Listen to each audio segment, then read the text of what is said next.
Shalom, shalom. This is Davin coming at y'all with the word. Today's topic is going to be about reading with an understanding of our culture, because we know that the Bible was, most of the Bible was originally written in Hebrew, but it was translated into another language, but not only to another language, but to another culture. So we're going to talk about that culture so we can have understanding. So when we're reading the Bible, we're not confounded. All right. So let's get Proverbs chapter 4 and verse 7. And it reads, "Wisdom is the principal thing. Therefore get wisdom. With all thy getting, get understanding." Very important. So we're going to talk about understanding the word and the different phrases that may be used that wouldn't be used in America. Different ways of speaking. We're gonna get just two examples, and hopefully it motivates you to read the Bible not with an American eyesight, but with a Hebrew understanding, and look into that, your own culture. All right, so let's get the first example. Let's give First Chronicles chapter 2, and let's give verse 17.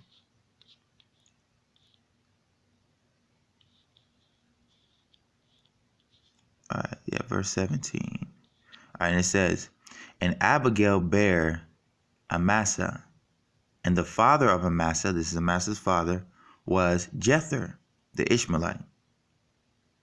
All right. Now, this scripture is saying he's an Ishmaelite. Let's get another scripture talking about the same person. All right. So this is we're gonna get 2 Samuel chapter 17, verse 25.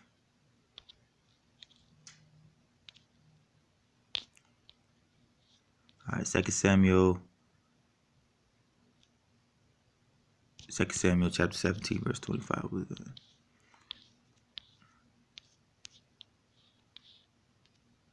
2 Samuel 17, 25. All right, and it reads, "And Absalom made Amasa captain of the host instead of Joab." Now we're talking same guy, Amasa, okay? Amasa was a man's son whose name was Ithra. Now we understand that part of the Bible, you have certain words that are because they use the Latin in certain parts of the Old Testament. So certain words are the same words, but they're the same people, but they're different words is used. So Ithra is that man, okay? So it's just a different word, but it's talking about the same guy who was the Ishmaelite.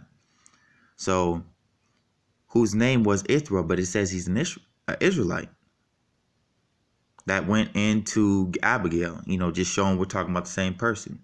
Amasa, Abigail, the whole banger. So Abigail was with this man, and which bear that brother Amasa, the daughter of Nahash. All right, sister to Zeru, Joab's mother. But the point is, he's saying he's an Israelite. Now, a lot of scholars say this is a textual mistake, right? Because on one hand he's described as an Israelite, and on the other hand he's described as an Ishmaelite. Now, I want everybody to know, even when we give the understanding of this, someone may say, "Yeah, all right, why you gotta go through that? Why can't you just say it? Why do you gotta?" That's we understand the culture. If we understand the culture, a different way, different phraseologies are used. Okay, you can't be frustrated from an American standpoint. It's the same thing when we read Gentiles. Okay, Gentiles means nation. Okay, there's a lot of words that give understanding to the word Gentiles. So it's very important we get that understanding and understanding when reading the scriptures. Now let's go to the explanation. So let's get Judges chapter 8.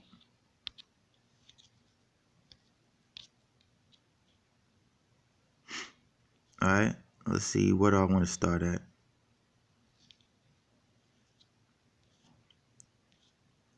Yeah,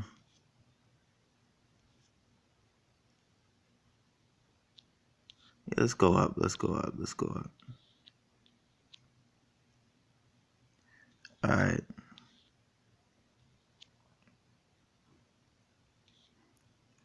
Let's go to.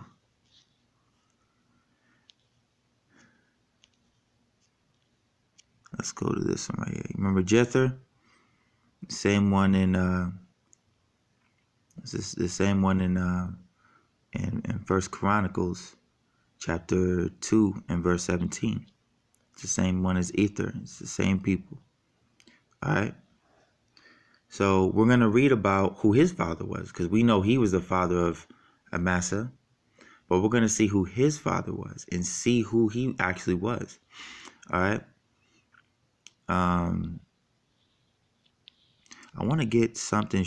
Well, we'll start there. We'll start verse 20. And he said unto Jether, his firstborn, up and slay them.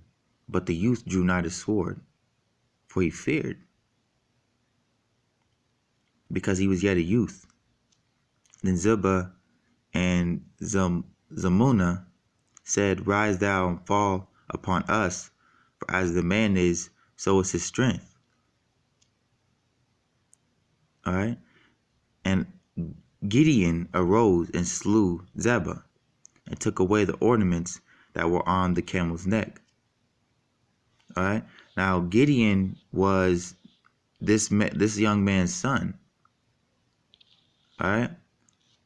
So we're gonna see. Let's look at something there that showed that we can actually go down.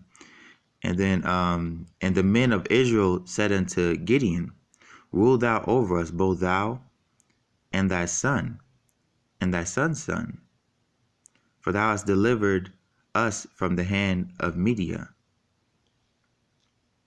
All right. Now look, check this out. Now who dwelt in Media? The people that dwelt in Media were Ishmaelites. Now check this out. The men of Israel said to Gideon, all right, this is that man's father. All right, this is that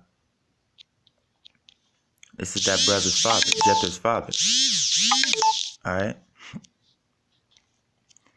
And Gideon said unto them, I will not rule over you, neither shall my son rule over you. Yahweh shall rule over you. Okay. And Gideon said unto them, I would desire a request of you, that ye would give me every man the earrings of his prey. Now, who wore the earrings a lot?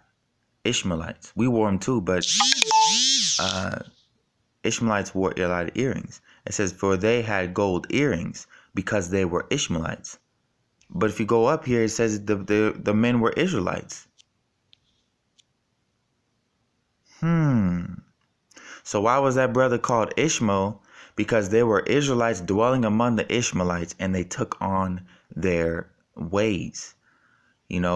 So that's why a lot of times when we go to places like Africa, and you go to places like just different places around the world, if you come from Asia and you go to Africa, they're gonna call you Asian. Doesn't matter if you look straight black, they're gonna call you Asian, because they're more in touch with the biblical culture. The same thing as them calling you white, from America, different things. But the main thing is, we know we're Israelites, but they call you based on the culture that you take. Even though you're not the original people of that culture, you're involved in that culture, so they call you that. That's in the Bible. That's in other parts of the world. So what we're showing here is that America's not the end all be all. And they answered, we will willingly give them. And they spread the garment, did therein every man his earrings, his prey. All right. Now I'm going to go.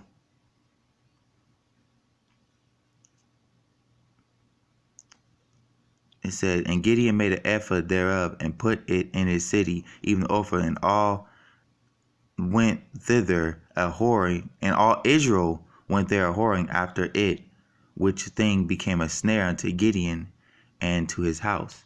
So just reading down lower just to show we're talking about Israel. And that's why in one place it's saying that he was an Ishmaelite, and one place it said he was an Israelite. Why do you have to state that he's an Israelite? Everybody in the Bible is an Israelite. But they had to state that he was an Israelite. Why? Because, don't get confused. He was around the Ishmaelites, but he's an Israelite. So you just got to understand the history, got to understand the culture. All right. Now, example number 2. Let's get this may confound a lot of people right here. This is Isaiah chapter 7 verse 14. And it says, therefore, the Lord himself shall give you a sign. Behold, a virgin shall conceive and bear a son, and his name shall be called Emmanuel. Butter and honey shall he eat, that he may know to refuse the evil and the good. So butter is basically made of milk and honey. Butter and honey, where you eat to know to refuse the good and the evil. The child shall know to refuse the good and the evil and choose the good. The land that thou abhorrest. Now we're going to show that the honey is the understanding. The milk is like the hearing of the law. You're getting it, you're receiving from the mother. But the substance is the honey or the meat. Okay, to be able to produce, to be able to act it out, to actually not just hear, but to understand it. All right. That's why it's called milk, because it's like a child. For before the children shall know that's real simple, to know to refuse the evil and choose the good. And the land that thou abhorrest shall forsake of both her kings. And Yahweh shall bring upon thee and upon the people, upon thy father's house, days that have not come from the day that Ephraim departed from Judah, even the king of Assyria. All right, so let's go down a little bit. Let's go down. Let's go right to the point. So this is verse 21. And it shall come to pass in that day that a man shall nourish a young cow and 2 sheep. And it shall come to pass for the abundance of milk that they shall give that shall give shall eat butter. For butter and honey shall everyone eat that is left in the land. So it's like, is that going to be our diet when everything comes, when the Most High? Because we know when we read this here, to nourish the young cow, young man shall nourish, supplying Yahushua. We're talking about Yahushua. So everybody's going to be eating from a cow, milk. You got to think about that. And it shall come to pass in that day that every place shall be where there is 1,000 and silvering, it shall be for briars and thorns. And it shall come to pass that the abundance of milk, and they shall eat butter, for butter and honey shall everyone eat that is left in the land. So everyone's going to be eating that. But we're going to show that that's the understanding. So let's get Habakkuk. Habakkuk chapter 2 and verse 14. Talking about the end of days. For the earth shall be filled with the knowledge of the glory of Yahweh, as the water covered the sea. All right, so that's what it's talking about. It's saying that basically the understanding, okay, and the hearing of the word is going to be spread throughout. The milk is the hearing. The honey is the understanding. But the milk is going to be carried throughout everywhere. All right. So that's real important to understand. Everyone's going to be eat the butter and the honey. All right. So let's read that again, and then we're going to give understanding to this in a clear way as well. This is about Emmanuel. Butter and honey shall he eat, that he may know to refuse the evil and choose the good. Let's get Hebrews chapter 5.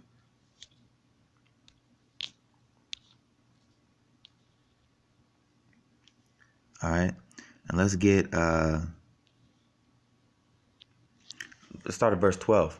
For when the time ye ought to be teachers, ye have need that one teach you again, which be the first principle of the oracles of God, and are become such as one have need of milk and not of strong meat. All right. So you still need to have explained to again. You still need to hear, because you don't have the understanding yet. For everyone that uses milk is unskillful in the word of righteousness, for he is a babe. You use milk, you're reciting it. What a baby does. They recite what their parents said. I don't really understand it. I just heard dad say it. I heard pop said it. I heard mom, I'm just repeating it. But when you have the understanding, that's the honey, that's the meat. It said, but strong meat belong to them that are of full age, even those by reason of use have their sense exercised to discern both evil and good. So it's the understanding. Now again, let's parallel that.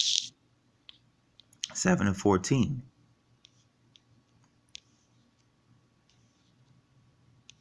Butter and honey shall he eat, that he may know to refuse the evil and choose the good. There you have it. All right. Just two examples of getting the understanding. So when you read the scriptures, you're not confounded. Look for the understanding. Pray for the understanding. He diving. Nations 12. Shalom.